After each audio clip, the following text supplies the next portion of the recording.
Good day, thinkers, thought leaders, progressives, and dreamers. It's a brand new day. It's a brand new day. You're alive. Hopefully you're well. You have peace of mind.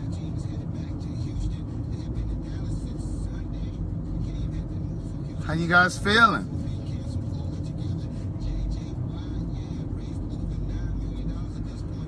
Told you guys yesterday that I had some things I had to do today.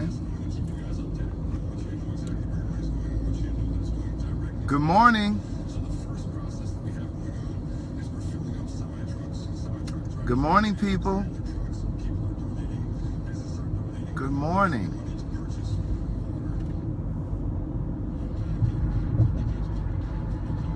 Good day, thinkers, thought leaders, progressives, and dreamers.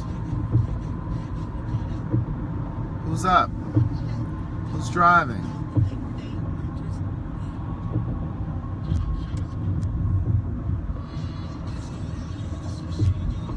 I just fought my way through traffic.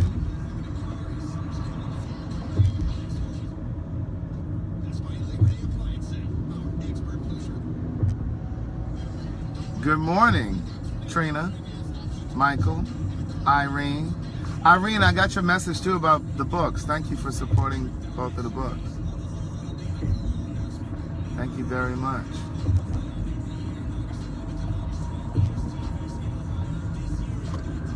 Are you guys on your way to work? Or are you at work?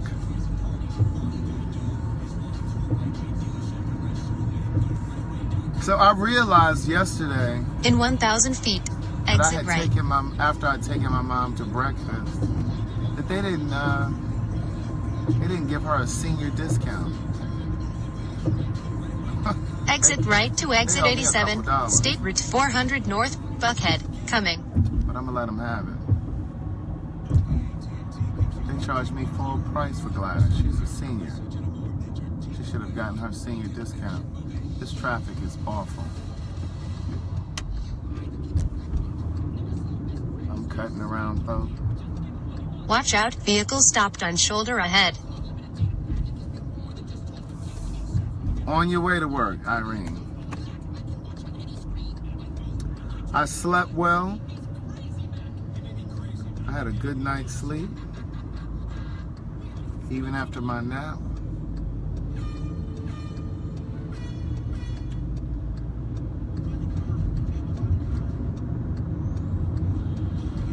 There's nothing on the radio again.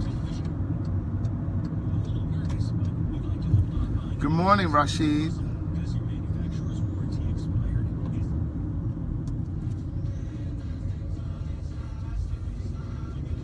What is today? Thursday? Today's Thursday. What do you guys have planned for the weekend? I have a guest, a house guest that came in town last night. A friend of mine is trying to move back to Atlanta.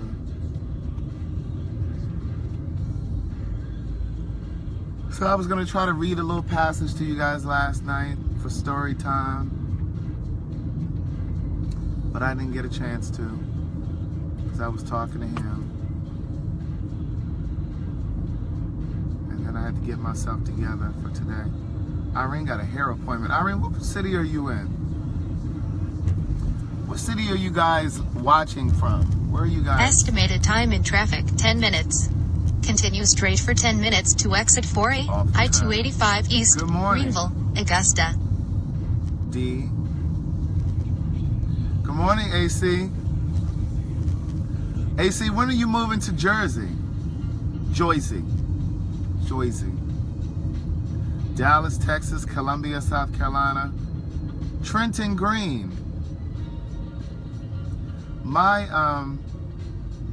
Where's Joliet? Trenton. My first book is in the libraries in South Carolina. Richland County Public Library. Oh, AC, you went yesterday? When does your job start? AC, did you listen to any of the podcasts driving up there?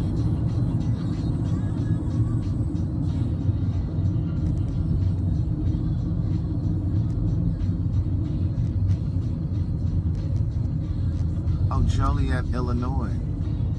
I don't think I knew that.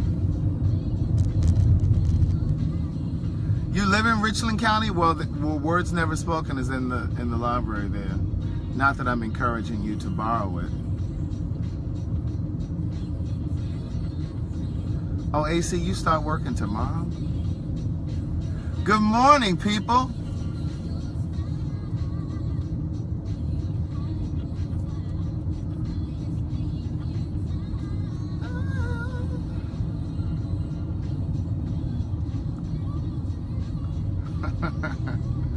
I try to encourage Kim. I do my part. I try to do my part. Amen. Oh, you work in Chicago?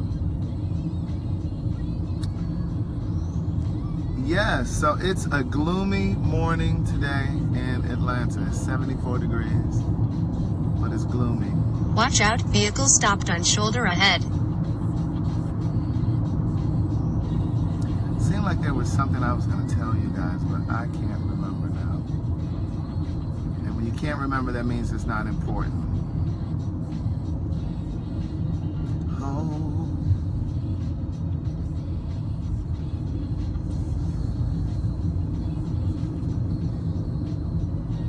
Who's too loud?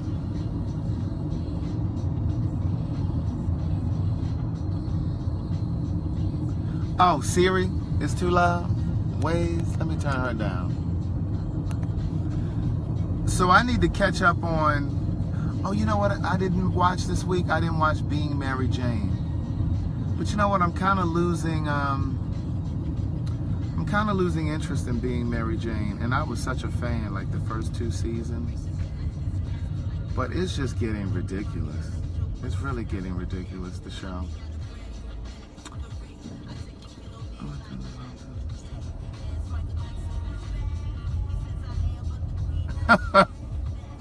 How long did it take you to get there, AC?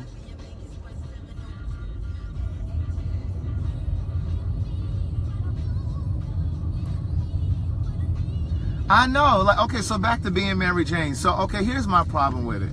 So when it first came on, I loved the show. Like, I thought it was such smart writing. I thought it was very introspective for black women, especially black women that are dating. And I believe that a lot of times our experiences as gay men parallel those of women. So I think that's part of the reason why there's this intrinsic connection between gay men and women sometimes. Because it's not because we enjoy the same thing in terms of shopping and all of that superficial stuff. I think it's because our intrinsic bond is our similar experiences with other men, dating men, similar heartbreaks, similar watch out, crash experiences, period. So it was just such a great show, the first 2 seasons. I mean, I remember I tweeted about it. And now that she moved to New York, I just thought the storyline was so great those first couple seasons, especially when her newscaster friend, the black guy who was closeted, he was gay, and his family found out about it. Like, that was such a great storyline. And now that she moved to New York, it's like they've completely disconnected her from her family. All of those storylines that happened in Atlanta are just done. It's like, what happened to the black newscaster? I know he lost his job, but like, they should have followed that story through. And then her friend that committed suicide, like, she doesn't even talk about that anymore. Like, if one of my friends committed suicide, like, that thing would haunt me. Like, that thing would plague me. I would still be talking about it. I would still be affected by it. And it's just like the thing with Niecy, how she came into that money. They just cut that storyline off. I mean, I know she supposedly had to give it back and all that, but it was like they just rushed and hurried through that story because now Mary Jane lives in New York and everything has to happen in New York, which, by the way, they still tape in Atlanta, and they're doing such a poor job of making us think that they're in New York, because I'm seeing shit that I recognize in Atlanta. It's like the shot should be a lot tighter so you can't actually see what city you're in. But it's just not that great. And Greenleaf, I never really got into it. Like, I've seen all of the first and second seasons.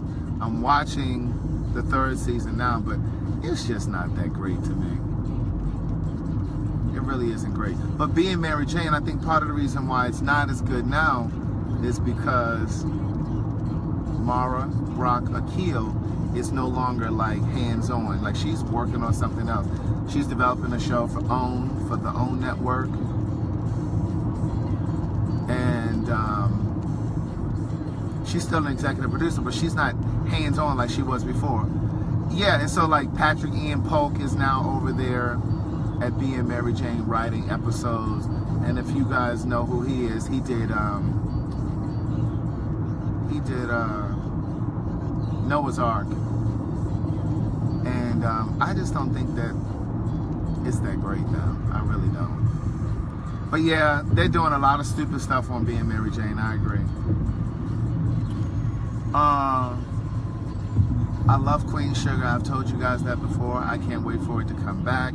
It seems like it goes to mid-season finale too soon, or the seasons end too quickly. Queen Sugar needs to... Oh, this used to be my shit. I don't own the rights to this song. What y'all know about this? This used to be the song right here.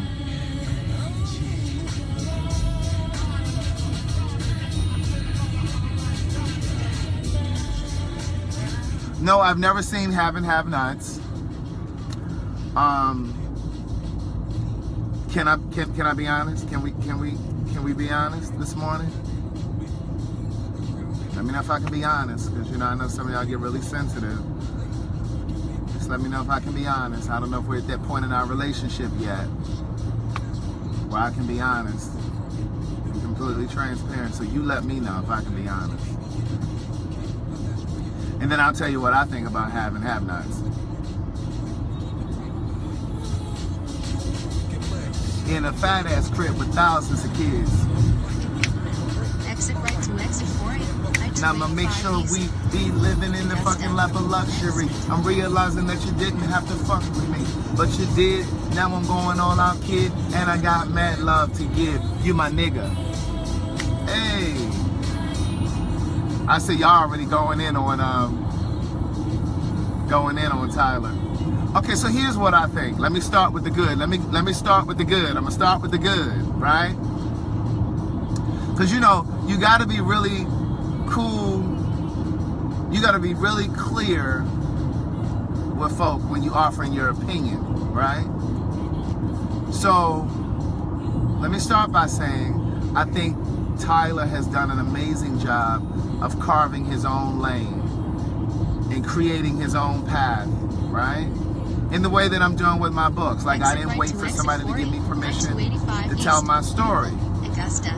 Then stay to the left to stay. I didn't turn her down so low, I don't even know what she's saying now. But anyway,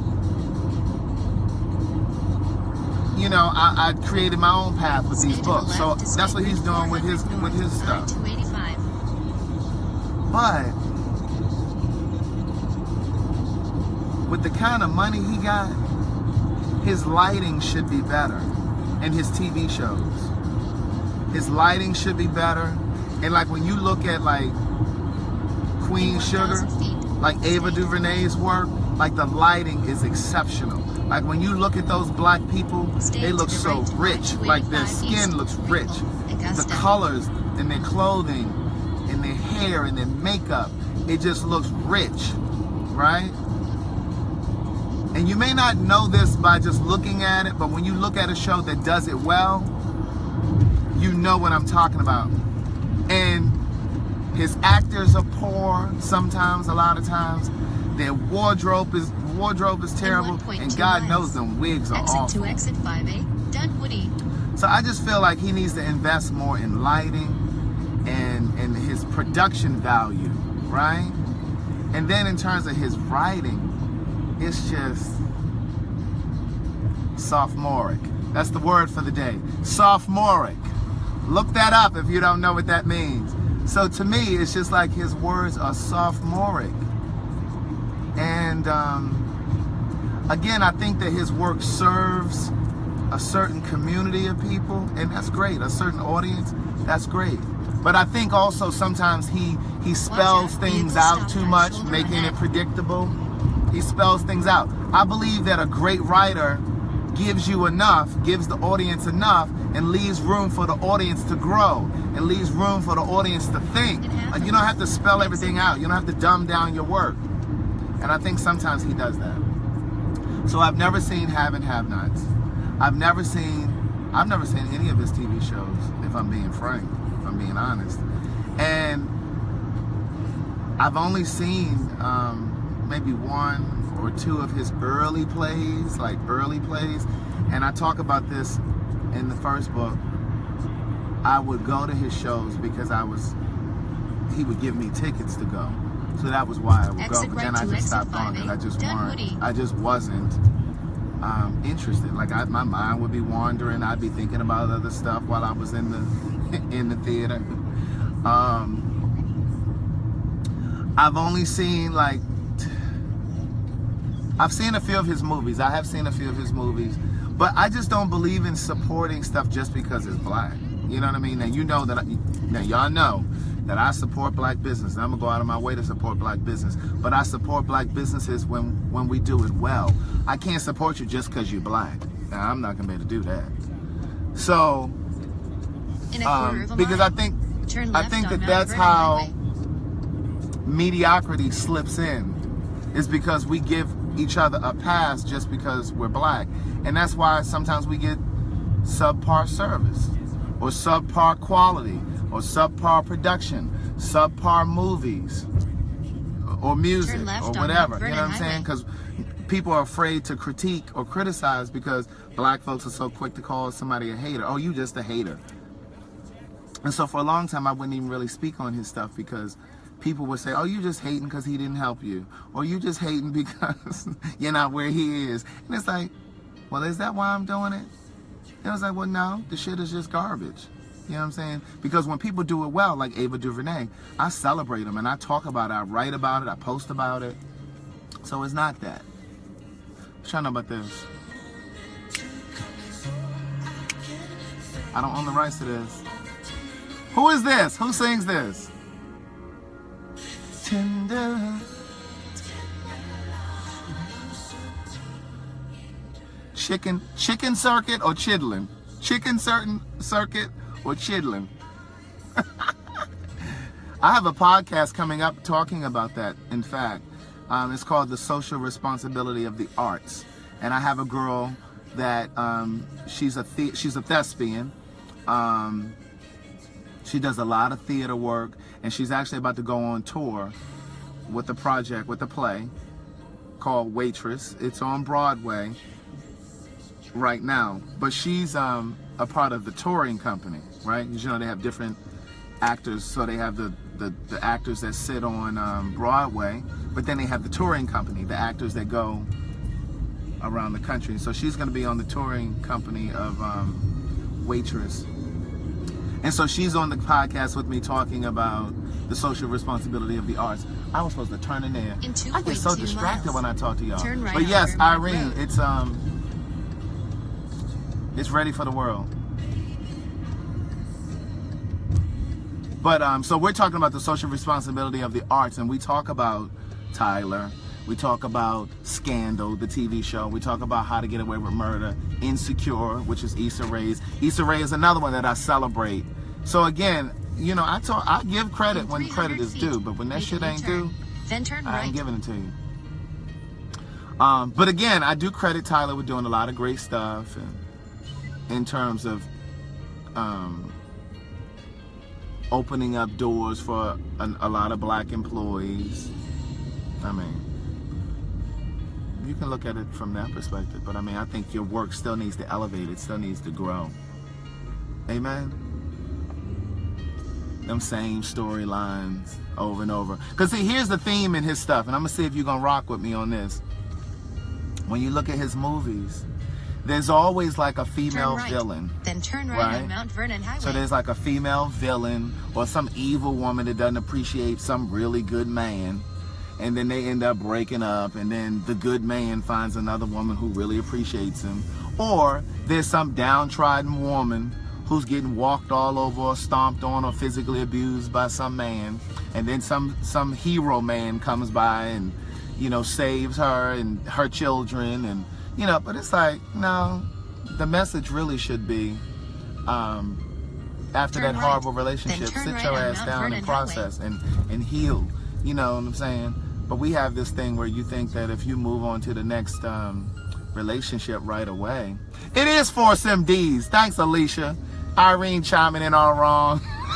I kept looking at it like, is that Force MDs?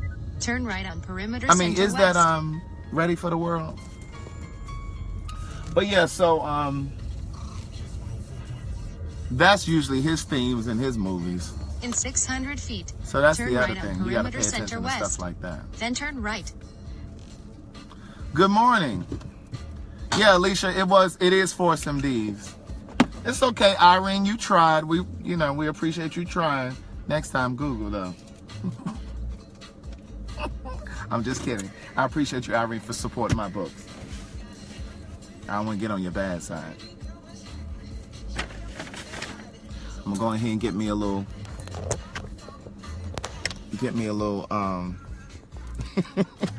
Irene laughing.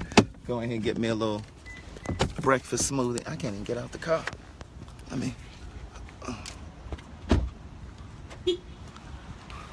This little place. So see this little plaza I'm not going to Starbucks. I'm going to this place. Tropical Cafe. Doesn't tell you the artist. What? You cat doesn't tell you the artist. Charity. I had it mounted on my window. I wasn't holding the phone.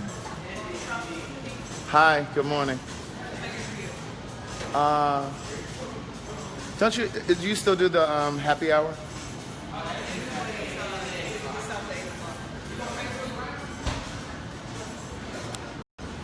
He asked me if I was on Facebook Live. Don't put you on Facebook Live? Let me get, you don't have like a breakfast smoothie? Yeah, like a... Yeah, I don't mind that. I'm gonna trust you. Let me try that. All right, let me what I want. Okay. You said peanut butter, right? Yeah. Shut up, Irene. I mean, not Irene. Sorry, Charity. Yes, that's all. Mm-hmm. It's Craig. Uh-huh. Thank you, Irene. No. What is Camp Sunshine? Oh, so you're gonna make me feel bad. Let me give $1 for the Camp for Muscular Dystrophy for the children since I'm on Facebook Live. If y'all weren't watching, I'd have said no. Yeah, you can give them $1. Huh?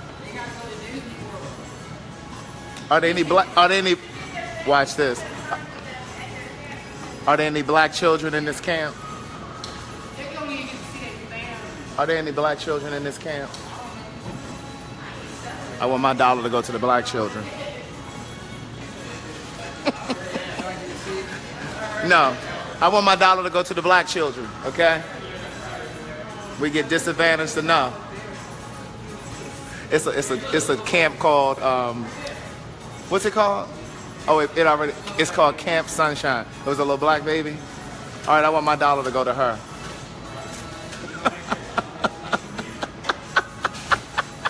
I don't play with these white people. I'm trying to empower y'all to stand in your blackness at all times. Whatever. Let me tell you something. I watched this, I'm gonna tell you now while I'm waiting for my smoothie. I watched this, the Jay-Z 444 album. Well, when it came out, they had these footnotes, right? Which were like these little videos, these little short videos. I talk about it on the podcast. It's a 444 podcast where I talk about his album. But they had these little short videos. And Van Jones from CNN, the CNN commentator, he talked about how when he was in college or in law school,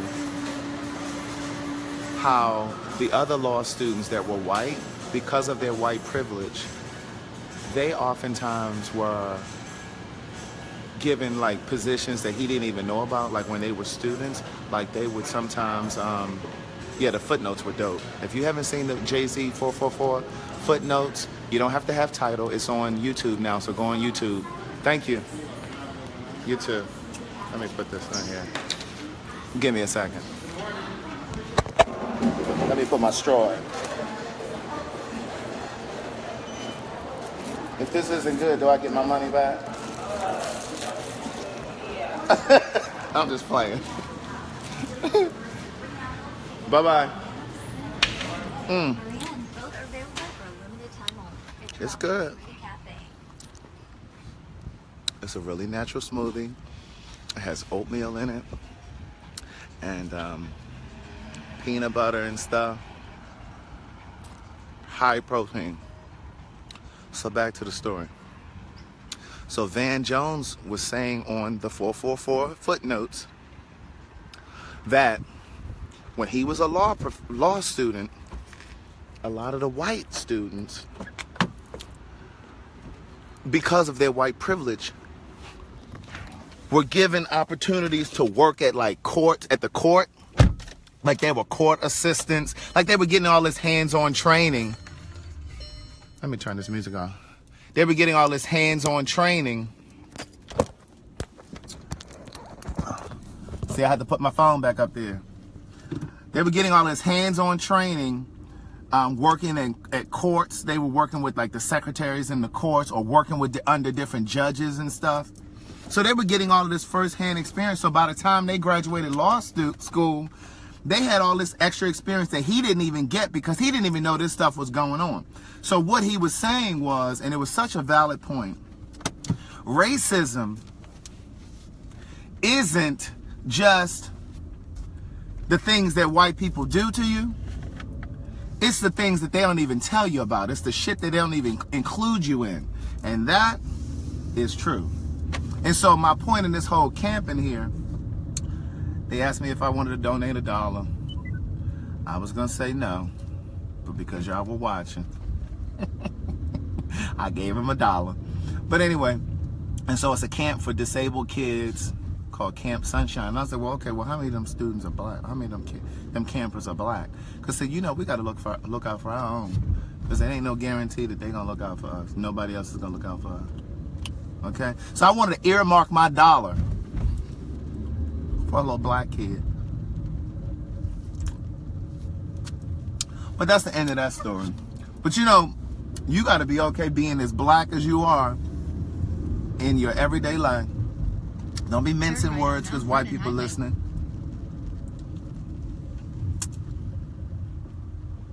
The only word that I shy away from saying in front of white people is nigga. But anything else, I don't care if you're listening.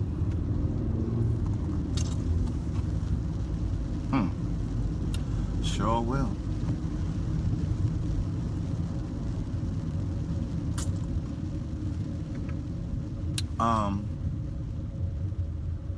Yeah. Charity, you still in here watching? I got something to say to you.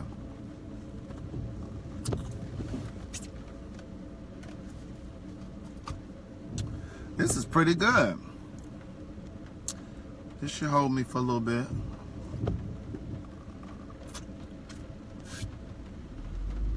It's raining. Oh, I can turn the GPS off now. In 2.1 miles, turn right on Vermac Road.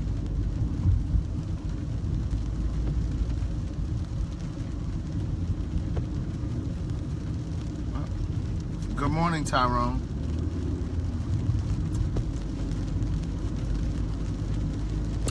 What kind of work y'all do? Let me see if it's somebody here I need help from. What y'all do? Where y'all work?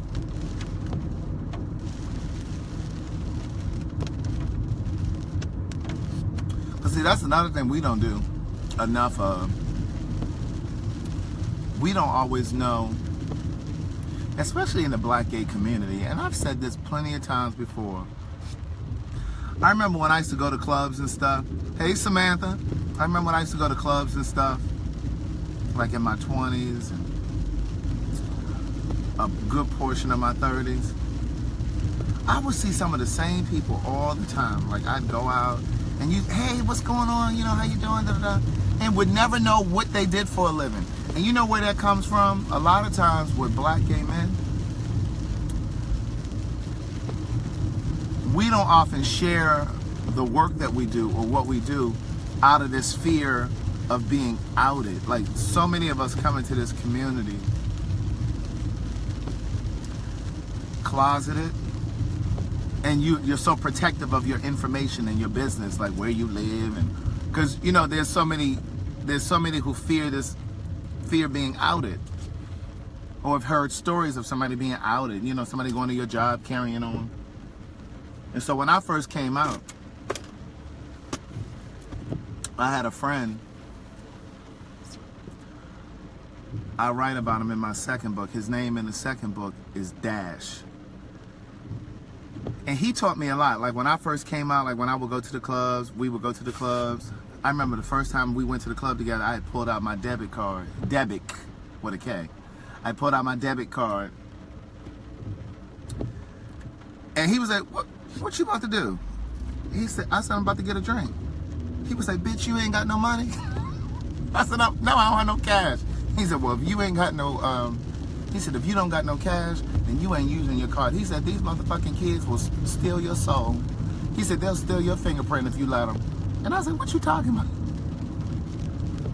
He was like, he said, bitch, they will go into that trash can and get the carbon copies. This is when they had carbon copies of the receipt and stuff. He said, they'll go in there and get your carbon copy. In 3 weeks from today, they've been fucked your credit up. So I never would use my debit card at a club, period, straight or gay, because of him. And so I don't even remember why I brought this up. Because a lot of times we don't network, right? We don't network as much as we can or should. Because again, it's like we're really protective as black people. But then, of course, as black gay men, like I said, sometimes we come into this community and we're so protective of our personal space and personal business because you try to deal with this whole sexuality piece. Like, you don't need nobody knowing too much about you and all that kind of stuff. And he used to tell me also, he'd be like, child, I don't want these kids knowing what I do. When they ask me what I do, I just tell them project management. I don't tell them what company. Like, he was very protective. And I've noticed that a lot of people are like that. Even if they don't say it, they're like that. And I just think that that's part of the reason that the white gay community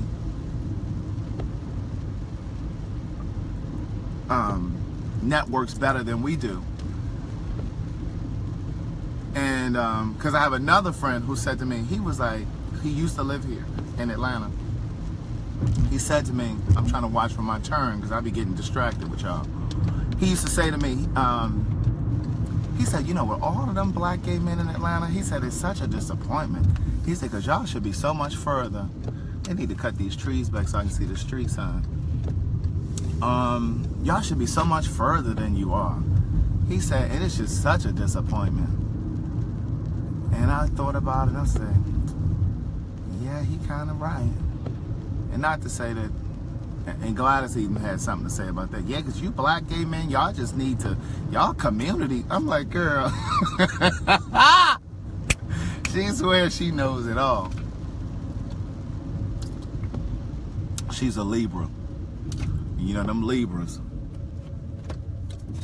I know there's some Libras in there. So anyway, what do you guys do? What kind of work y'all do?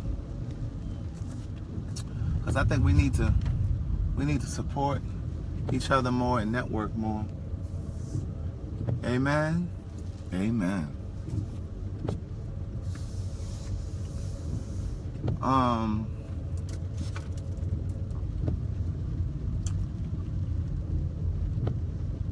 And now there ain't no parking. and it's raining. So you know I'm trying to get close to the building.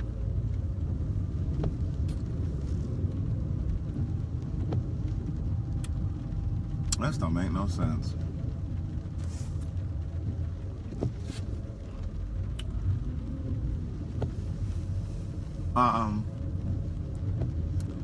I got to get off of here now, y'all. But I hope I gave you some food for thought to jumpstart your day like a shot of caffeine. Amen. Because I had to concentrate on trying to find me a spot. Because right now, I don't see any. And it's not looking too good. But on Monday, we got a brand new podcast. I told you guys it's, we're talking about, I'm about to make me a spot. We're talking about the double standard of bisexuality, right? Why women get a pass, but men are simply labeled gay. I have a straight couple and a straight woman, and then me representing the gays. All right? Oh, insurance. What kind of insurance? Car insurance? Life insurance?